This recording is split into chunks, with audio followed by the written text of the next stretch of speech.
Right పోలవరంలో పర్యటించనున్నారు AP CM Chandrababu. Helicopter ద్వారా పోలవరానికి చేరుకోనున్నారు. నూతన diaphragm wall, upper lower copper dam, gap 1, gap 2 పనులను పరిశీలించబోతున్నారు. అనంతరం అధికారులతో సమీక్షించనున్నారు. సీఎం రాక నేపథ్యంలో ఏర్పాట్లను పర్యవేక్షించారు మంత్రి నిమ్మల రామానాయుడు. ఇక 500 మంది పోలీసులతో పటిష్ట బందోబస్తు ఏర్పాటు చేశారు అధికారులు.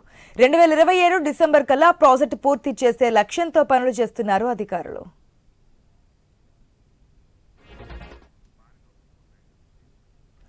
రైట్, ఈ రోజు పోలవరం పర్యటనలో ఉండబోతున్నారు ఏపీ సీఎం చంద్రబాబు. పూర్తి అప్డేట్స్ మా ప్రతినిధి భార్గవ్ ద్వారా తెలుసుకుందాం.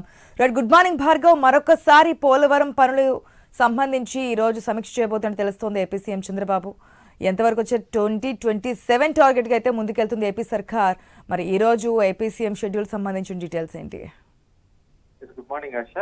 ఈ రోజు ఉదయం 10:45 సీఎం చంద్రబాబు పోలవరం ప్రాజెక్టు ప్రాంతానికి ప్రత్యేక హెలికాప్టర్ లో చేరుకుంటారు. దాదాపు ఇటీవల కాలంలో కూడా అనేక మార్పులు పోలవరం ప్రాజెక్ట్ లో జరిగింది కూడా చెప్పుకోవచ్చు. ఈ తరుణంలో అన్ని పనులను కూడా నేరుగా స్వయంగా పరిశీలించేందుకు చంద్రబాబు రాబోతున్నారు. ఎందుకంటే ఇప్పుడు డయాఫ్రమ్ వాల్ దెబ్బతినడం, కొత్త డయాఫ్రమ్ వాల్ నిర్మాణ ప్రాంతానికి సంబంధించి పనులు ప్రారంభించడం, అక్కడ ఇప్పటి వరకు 150 మీటర్ల వరకు కూడా పనులు జరగడంతో మొత్తం మిగిలిన పనులకు డయాఫ్రమ్ వాల్ కి ఎంతకాలం సమయం పడుతుంది, అది పూర్తయిన తర్వాత కాకుండా మధ్యలోనే అంటే సమాంతరంగానే అటు ఎర్త్కమ్ రాక్ఫిల్ డ్యామ్, ప్రధాన ఈసీఆర్ఎఫ్ డ్యామ్ పనులు కూడా ఏ విధంగా ప్రారంభించాలి, అందుకు సంబంధించిన నిపుణులు ఏం సూచించారనే అంశాలపై కూడా పూర్తిగా తెలుసుకునేందుకు ఈ రోజు చంద్రబాబు రాబోతున్నారు. ఉదయం 10:45 అక్కడికి చేరుకొని హిల్వ్యూ ప్రాంతం వద్ద అధికారులు, ఇంజనీర్ల వివరాలు అడిగి తెలుసుకుని అక్కడి నుంచి రోడ్డు మార్గంలో కూడా పోలవరం ప్రాజెక్టుకు ఆయన చేరుకుంటారు.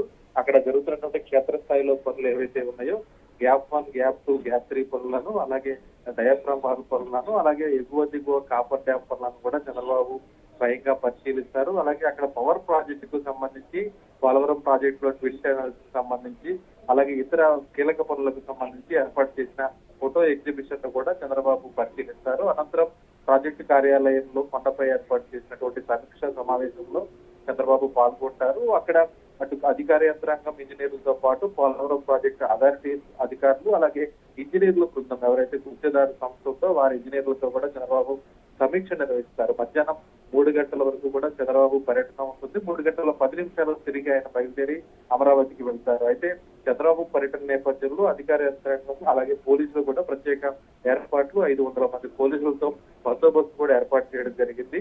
ఇటీవల పోలవరం ప్రాజెక్టుకు 12,157 కోట్ల రూపాయలను కేంద్రం ఆమోదించి విడుదల చేయడంతో ప్రస్తుతం బకాయి ఉన్నటువంటి 6,000 కోట్లతో పాటు దాదాపు అడ్వాన్స్ గానే 5,700 కోట్ల రూపాయల వరకు కూడా తొలిసారి అడ్వాన్స్ అనేది కూడా ఇవ్వడంతో ఈసారి పోలవరం ప్రాజెక్టు పనులు వేగవంతంగా పరుగులు పెట్టించేందుకైతే చంద్రబాబు ఆదేశాలు ఇవ్వబోతున్నారని కూడా చెప్పుకోవచ్చు. ఎందుకంటే దాదాపు సుదీర్ఘకాలం 2005 నుంచి కూడా ఈ ప్రాజెక్టు పనులు ప్రారంభమవుతూ వస్తున్నాయి. పోలవరం మండలం రామయ్యపేట గ్రామం వద్ద ఇంకా పూర్తి కాకపోవడంతో 2027 డిసెంబర్ టార్గెట్ పెట్టుకొని ఈలోగానే పనులు పూర్తి చేయాలంటూ కూడా గత జనవరి పర్యటనలో చంద్రబాబు ఆదేశాలు ఇవ్వడం జరిగింది. అందుకు తగ్గట్టుగా ఎంతవరకు పనులు జరిగాయి, ఇంకా ఎప్పటిలోగా 2027 డిసెంబర్ లోగానే ఇది పూర్తవుతుందా లేదా అంశాలపై కూడా ఈ రోజు చంద్రబాబు క్లారిటీ ఇవ్వబోతుందని కూడా చెప్పుకోవచ్చు. మరోవైపు పోలవరం నివాసితుల అంశం కూడా కీలకంగా ఉంది. ఎందుకంటే 106,000 కుటుంబాలు ఈ ప్రాజెక్టు వల్ల అటు అల్లూరు సీతారామరాజు జిల్లా, ఇటు ఏలూరు జిల్లాతో పాటు తెలంగాణ, ఒరిస్సాలో కూడా ముప్పుకు గురవుతున్నాయి. కాబట్టి వారికి ఇవ్వాల్సినటువంటి పరిహారానికి సంబంధించి ఇటీవల వచ్చినటువంటి అడ్వాన్స్ గానీ బకాయిల్లో గానీ దాదాపు 6,000 కోట్ల రూపాయలు, అంటే 12,000 కోట్ల రూపాయలు కేంద్రం ఇస్తే అందులో 50% 6,000 కోట్ల రూపాయల వరకు కూడా నిర్వాసితులకు ఖర్చు చేస్తామని చెప్తున్నారు. కాబట్టి అది ఏ విధంగా R&R కానీ లేదంటే పునరావాస ప్యాకేజీ కానీ కల్పిస్తారనేది కూడా వేచి చూడాల్సినటువంటి పరిస్థితి కూడా ఉంది. ఆశ. Right Bhargav, thanks for the update.